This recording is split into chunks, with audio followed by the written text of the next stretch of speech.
एसटीच्या प्रवासी भाड्यात केलेल्या 15% दरवाढीच्या विरोधात शिवसेना उद्धव बाळासाहेब ठाकरे पक्षाकडून सातारा एसटी बस स्थानकासमोर एसटी अडवून चक्काजाम आंदोलन। निवडणुकीपूर्वी जनतेच्या कल्याणाचे वारे वाहणाऱ्या महायुती सरकारने आता सामान्य जनतेच्यावर थेट हल्ला करण्यास सुरुवात केली आहे। एसटी ही सामान्य माणसाची जीवनवाहिनी आहे। सामान्य जनता अगोदरच महागाईने हुरपळली असताना ही भाडीवाढ त्यांना आणखी कोलमडून टाकणारी आहे।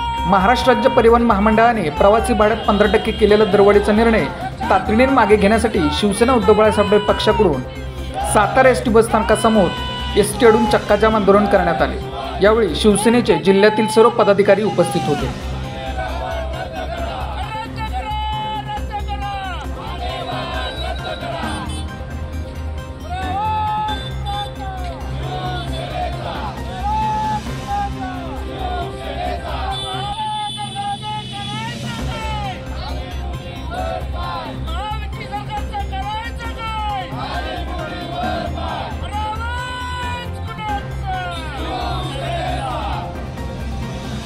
अशाच बातम्यांसाठी जिल्हा साताराच्या सर्व सोशल मीडिया प्लॅटफॉर्मला फॉलो करा। व्हिडिओ आवडल्यास व्हिडिओ लाईक, कमेंट आणि शेअर करा।